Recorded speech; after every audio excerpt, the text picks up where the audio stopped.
तो लोकसभा चुनाव को लेकर समाजवादी पार्टी में बैठकों का दौर जारी है और आज इसी कड़ी में सभी पार्टी विधायक और पिछले चुनाव में हारे हुए विधानसभा के प्रत्याशियों के साथ अखिलेश यादव मीटिंग करेंगे। जानकारी के मुताबिक इस बैठक में सीट शेयरिंग पर चर्चा हो सकती है।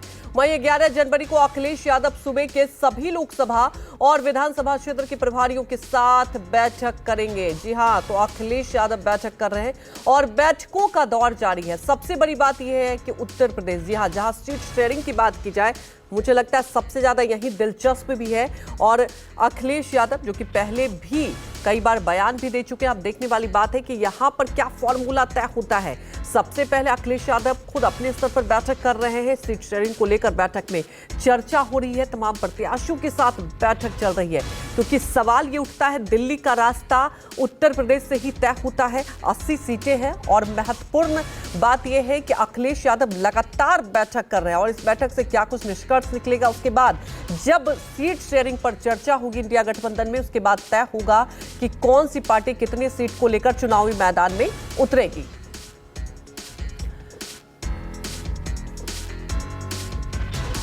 तमाम जानकारी के साथ हमारे सहयोगी अशोक तिवारी लखनऊ से लाइव जुड़ चुके हैं।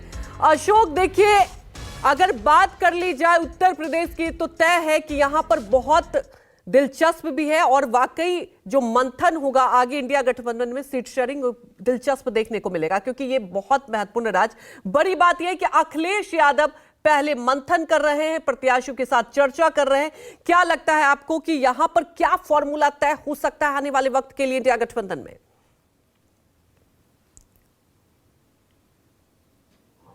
देखिए, सबसे अहम बात तो यह है कि कल भी जब अखिलेश यादव ने अपने जो जिले और शहर के अध्यक्ष थे उनके साथ बैठक की थी, तो उस दौरान भी तमाम सारे जो उनके लोकल लीडर्स थे उनसे उन्होंने फीडबैक लिया था। और उसके बाद जब मीडिया से बातचीत अखिलेश यादव ने की थी तो उन्होंने ये कहा था कि वो ये चाहते हैं कि गठबंधन जो है वो आने वाले दिनों में और मजबूत हो।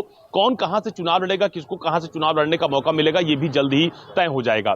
लेकिन इतना जरूर है कि जो बात मैं पहले दिन से कहता आ रहा हूं कि चाहे कांग्रेस हो, चाहे समाजवादी पार्टी हो या दूसरे राजनीतिक दल जो कि इंडिया गठबंधन का हिस्सा है, वो लगातार इस कोशिश पे भी जुटे हुए हैं कि अगर गठबंधन ना बनता है, किसी परिस्थिति में सीटों के बंटवारे पर कोई बातचीत नहीं बनती है, तो वो अपने स्तर पर भी अपनी तैयारियों को धार देने में जुटे हुए हैं। अखिलेश यादव ने कल अपने जिला शहर अध्यक्षों के साथ बैठक की। आज लखनऊ में वो अपने मौजूदा विधायक और जो 2022 के विधानसभा प्रत्याशी थे समाजवादी पार्टी के, उनके साथ वो बैठक करने वाले हैं। कल वो तमाम सारे जो विधानसभा क्षेत्र अध्यक्ष हैं उनके साथ बैठक करने वाले हैं। तो कोशिश उनकी तरफ से यही की जा रही है कि किन किन सीटों पर समाजवादी पार्टी की स्थिति ज्यादा मजबूत है। आपको ध्यान होगा, अभी कुछ दिन पहले जब वो एटा दौरे पर गए थे तो उन्होंने सार्वजनिक मंच से ही नवल किशोर शाह के जो एक समाजवादी पार्टी के नेता है उनकी उम्मीदवारी का ऐलान कर दिया था। उन्होंने कहा था कि नवल किशोर शाह के समाजवादी पार्टी के पुराने नेता हैं, पीडीए से भी आते हैं, यानी पीडीए जिसकी बात अखिलेश यादव शुरुआती दौर से कर रहे हैं। तो अगर वो डॉक्टर भी हैं, तो कुल मिलाकर समाजवादी पार्टी की कोशिश ये है कि उत्तर प्रदेश में खासतौर पर जहां लोकसभा की 80 सीटें आती हैं, वहां पर बीजेपी को कैसे शिकस्त दी जाएगी, इसी रणनीति के तहत लगातार वो बैठकें कर भी रहे हैं। हालांकि वो गठबंधन का हिस्सा हैं और बने रहेंगे, इस बात का दावा खुद अखिलेश यादव के साथ साथ समाजवादी पार्टी के जो दूसरे नेता हैं उनकी तरफ से किया भी जाता है। लेकिन सीट बंटवारे का जो एक बड़ा पेच है, क्योंकि आप देखिए कि बीते कई दिनों से चाहे कांग्रेस पार्टी हो या समाजवादी पार्टी हो, उनकी तरफ से लगातार लोकसभा प्रभारी नियुक्त किए जा रहे हैं। कांग्रेस ने पूरी 80 सीटों पर लोकसभा प्रभारियों का ऐलान कर दिया है, वो वहां पर काम करना शुरू करने वाले हैं, जमीनी फीडबैक ले रहे हैं। तो अभी जो सबसे बड़ा मसला उत्तर प्रदेश में है वो सीट बंटवारे को लेकर के है। चूंकि समाजवादी पार्टी यहां पर मुख्य विपक्षी दल की भूमिका में है और समाजवादी पार्टी ये चाहती है कि गठबंधन में जो मेजर शेयर सीट बंटवारे में हो वो समाजवादी पार्टी के हिस्से में आए, और उसी रणनीति के तहत लगातार वो अपने बैठकों का दौर भी चला रहे हैं। तमाम सारे जो पार्टी के पुराने नेता हैं उनके साथ वो बैठकों में शामिल भी हो रहे हैं, जिलों का दौरा भी कर रहे हैं। तो जिन जिन सीटों पर समाजवादी पार्टी की स्थिति बेहतर है या जहां पर वो जीतने की स्थिति में है, वहां पर वो अपनी मजबूत दावेदारी भी गठबंधन के नेताओं के सामने रख भी चुके हैं। और खास बात यह भी है कि पिछली बार जब लोकसभा का चुनाव हुआ था, जब अखिलेश यादव ने मायावती के साथ गठबंधन किया था, तो उस वक्त उनको बहुत ज्यादा फायदा गठबंधन का नहीं मिल पाया था और बाद में वो गठबंधन टूट भी गया था। तो अखिलेश यादव की तरफ से ये कोशिश की जा रही है कि अगर इस बार यूपी में इंडिया गठबंधन, कांग्रेस, राष्ट्रीय लोकदल या महान दल, जितने भी उनके साथ गठबंधन के हिस्से में शामिल हैं उत्तर प्रदेश के राजनीतिक दल, उनके साथ जब सीट बंटवारे का मुद्दा हो तो समाजवादी पार्टी के हिस्से में मेजर शेयर आए, और उसी लिहाज से वो अपने पार्टी नेताओं के साथ लगातार बैठक भी कर रहे हैं। और ये पहली बार है जब समाजवादी पार्टी की तरफ से अपने नेताओं से जमीनी स्तर का फीडबैक भी लिया जा रहा है। बिल्कुल अशोक, महत्वपूर्ण बात यही है कि बी प्लान भी कह सकते हैं आप कि अगर सीट शेयरिंग को लेकर कोई भी दाव पेच होता है तो उसके लिए भी पूरी तैयारी है। लेकिन समझने वाली बात यह होगी कि अखिलेश यादव देखिए कई बार बयान भी दे चुके हैं। बड़ी बात यह है कि यहाँ पर मुख्य विपक्षी पार्टी भी है, कांग्रेस की स्थिति बहुत ज्यादा उत्तर प्रदेश में अच्छी नहीं। तो क्या यहाँ पर अगर इंडिया गठबंधन की हम बात करें, क्योंकि देखिए लगातार राज्य दर चर्चा भी हो रही है, अब आने वाले वक्त में उत्तर प्रदेश पर चर्चा होगी, तो क्या अखिलेश यादव यहां पर सीटों को लेकर ज्यादा दावेदारी करेंगे? क्योंकि अभी जो परिस्थितियां दिखाई दे रही है उससे तो यही जाहिर होता है अशोक।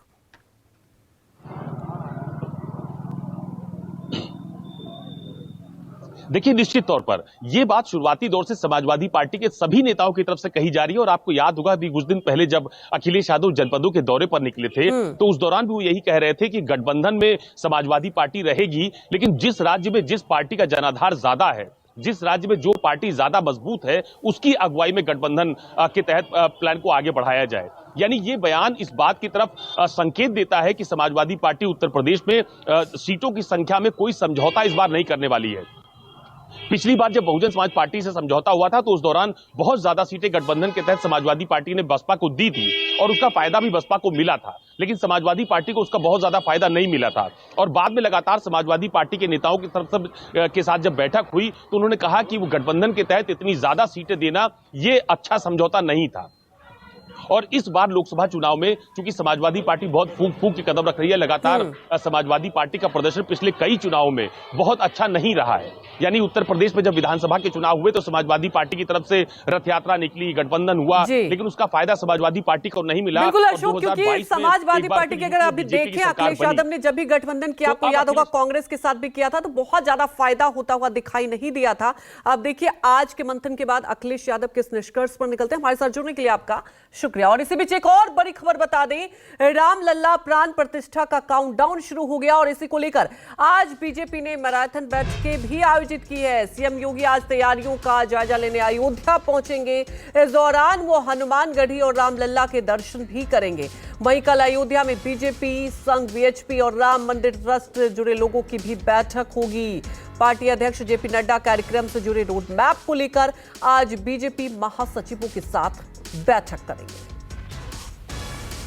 तो देखिए काउंटडाउन शुरू हो चुका है और भारतीय जनता पार्टी इस पल का और कह सकते हैं कि जो कार्यक्रम, जी हां, प्राण प्रतिष्ठा, और इसे लेकर पूरी तैयारी, कोई भी कमी ना रह जाए, इसे लेकर लगातार बैठकों का दौर जारी। और इसी बीच एक और आपको अहम खबर बता दें कि योगी आदित्यनाथ आज अयोध्या पहुंचेंगे, तैयारियों का जायजा लेंगे और तैयारियां भी आपको बता दें कि ग्राउंड स्तर पर देखा जा रहा है, हर वो बारीकियां देखी जा रही है। पूरा का पूरा अयोध्या सजकर तैयार हो चुका है और बस अब बारी है प्राण प्रतिष्ठा की।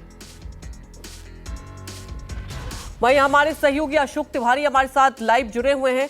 अशोक, ठीक है, हम लोग लोकसभा चुनाव को लेकर चर्चा तो कर ही रहे थे, तैयारियों को लेकर चल रही है, लेकिन बड़ी बात यह है भारतीय जनता पार्टी, कहते हैं ना कि एक संजीवनी कहें या एक जो वक्त जिसके लिए भारतीय जनता पार्टी ने इतना इंतजार किया था, प्राण प्रतिष्ठा, और उसके लिए आप देख रहे हैं पुरजोर तरीके से तैयारी। आज भी बैठक होगी, योगी आदित्यनाथ अयोध्या पहुंचेंगे। आप देख रहे हैं कई दौरे हो चुके हैं, तैयारियों का भी जायजा लेंगे। दूसरी तरफ जेपी नड्डा बैठकों का दौर करेंगे। तो जानना ये चाहेंगे जो महासचिवों के साथ बैठक होगी, क्या कुछ रणनीति तैयार होगी इस बैठक से निकलकर? देखिए, सबसे अहम बात तो यह है कि ये दोनों चीजें आप इन दोनों चीजों को जोड़ने की कोशिश नहीं है, दोनों को अलग अलग समझना होगा। पहली बात तो यह है कि अयोध्या में 22 जनवरी को जो प्राण प्रतिष्ठा का एक बड़ा आयोजन किया जा रहा है, उसको लेकर बीजेपी के तमाम सारे नेताओं की तरफ से और संघ के नेताओं की तरफ से लगातार बैठकों का दौर भी चल रहा है। और आप देखिए कि इस बीच में मुख्यमंत्री योगी आदित्यनाथ, चाहे उत्तर प्रदेश के दोनों डिप्टी सीएम ब्रजेश पाठक या केशव प्रसाद मौर्य, या यूं कहें कि पूरी की पूरी सरकार के जो लोग मंत्रिमंडल में शामिल हैं, उनके लगातार दौरे इस वक्त अयोध्या में देखने को मिल रहे हैं। और उसकी बड़ी वजह यह है कि 22 तारीख के आयोजन को भव्य बनाने के लिए लगातार बैठकों का दौर चल रहा है, चाहे संघ के साथ बैठक हो या विश्व हिंदू परिषद के नेताओं के साथ बीजेपी की बैठक हो या मंदिर ट्रस्ट से जुड़े हुए तमाम सारे जो लोग हैं उनके साथ बैठकों का दौर देखा गया है। आज भी मुख्यमंत्री योगी आदित्यनाथ, चूंकि आज आप देखिए बहुत ज्यादा दिन अब प्राण प्रतिष्ठा के आयोजन में नहीं बचे हैं, तो लगातार जो कैंपेन है प्राण प्रतिष्ठा के आयोजन को लेकर, वो अलग अलग तरीके से कैंपेन भी विश्व हिंदू परिषद और मंदिर ट्रस्ट की तरफ से किया भी जा रहा है। अभी आपने देखा कि कुछ दिन पहले अक्षत निमंत्रण का एक बड़ा कार्यक्रम शुरू किया गया था, वो आज तक जारी है। तो न सिर्फ उत्तर प्रदेश में बल्कि समूचे देश में एक इस तरह का माहौल बनाया जा रहा है कि प्राण प्रतिष्ठा का जो आयोजन है ये बहुत भव्य आयोजन है और कई सालों के संघर्ष के बाद ये घड़ी आई है जिसको एक बड़ा स्वरूप देने की कोशिश भी आप लगातार देख रही हैं। चाहे चंपत राय के बयानों को आप देखिए या बीजेपी के तमाम सारे नेताओं के बयानों को आप देखिए, तो आज भी मुख्यमंत्री योगी आदित्यनाथ अयोध्या जाने वाले हैं, जहां पर वो रामलला के दर्शन करने वाले हैं, हनुमानगढ़ी में दर्शन पूजन करने वाले हैं और सर्किट हाउस में तमाम सारे जो प्रशासनिक अधिकारी हैं उनके साथ रामलला की प्राण प्रतिष्ठा की तैयारियों को लेकर अभी तक क्या अपडेट है, कहां पर ज्यादा सुधार की जरूरत है या क्या एक नई रूपरेखा बनाने की जरूरत है, इसको लेकर आज बैठक मुख्यमंत्री करने वाले हैं। और दूसरी सबसे अहम बात यह भी है कि मंदिर निर्माण की प्रगति रिपोर्ट मुख्यमंत्री लगातार लेते रहते हैं, चाहे वो लखनऊ में हो, गोरखपुर में हो या जहां पर भी उनके दौरे लगे हों। तो इस दौरान आप देखेंगे कि लगातार वो मंदिर निर्माण की प्रगति की रिपोर्ट भी लेते रहते हैं। तो आज मंदिर निर्माण कहां तक पहुंचा है, उसकी प्रगति कहां तक पहुंची है, इसका जायजा लेने भी मुख्यमंत्री जाएंगे। तमाम सारे जो जनप्रतिनिधि हैं उनके साथ मुख्यमंत्री योगी आदित्यनाथ बैठक करने वाले हैं। और पिछले दिनों आपने देखा होगा कि अयोध्या के तमाम सारे साधु संतों के साथ उन्होंने अलग से एक बैठक की थी, यानी साधु और संत क्या चाहते हैं इस प्राण प्रतिष्ठा के आयोजन को लेकर उनसे उनकी भी राय ली जा रही है। तो कुल मिलाकर ये जो बड़ा आयोजन सरकार की तरफ से आयोजित किया जा रहा है, मंदिर ट्रस्ट की तरफ से आयोजित किया जा रहा है, इसको कितनी भव्यता दी जा सकती है उसी के लिहाज से यह बैठक अयोध्या में आयोजित की जा रही है। दूसरी बात जो आपने कही कि महासचिवों की जो बैठक हो रही है वो कई लिहाज से अहम होती है। मंदिर का एक मुद्दा बहुत बड़ा है जिसको लेकर लगातार बीजेपी की बैठकों का दौर देखा गया है, लेकिन यूपी में आने वाले दिनों में लोकसभा चुनाव में कैसे पार्टी को बेहतर रिस्पांस करना है, कैसे पार्टी को बेहतर प्रदर्शन करना है। और जिस इंडिया गठबंधन की तरफ से दावा किया जा रहा है कि इस बार बीजेपी को हरा देंगे, एनडीए गठबंधन को हरा देंगे और एक बड़ा बदलाव उत्तर प्रदेश में या पूरे देश में देखने को मिलेगा, तो उससे कैसे निपटना है, ऐसी तमाम सारी रणनीति है जिसके तहत बीजेपी में मुझे लगता है शायद ही कोई दिन ऐसा हो सुबह या शाम में जिस दिन कोई बैठक ना होती हो, चाहे वो सामने सामने की बैठक हो या फिर वर्चुअली बैठक हो। तो ये जरूर है कि पूरा फोकस खासतौर पर उत्तर प्रदेश में है इस वक्त सभी राजनीतिक दलों का, चूंकि यहां पर लोकसभा की 80 सीटें आती हैं, तो चाहे बीजेपी हो, चाहे बीजेपी का संगठन हो, विश्व हिंदू परिषद हो, आरएसएस हो या मंदिर ट्रस्ट के लोग हो, वो कोई कोर कसर नहीं छोड़ना चाहते कि इस बड़े आयोजन, ये जो बड़ा आयोजन होगा जब रामलला की प्राण प्रतिष्ठा आप देखेगा पूरा विश्व, उसके साथ साथ अपनी चुनावी तैयारियों को भी धार देने की कोशिश बीजेपी की तरफ से की जा रही है।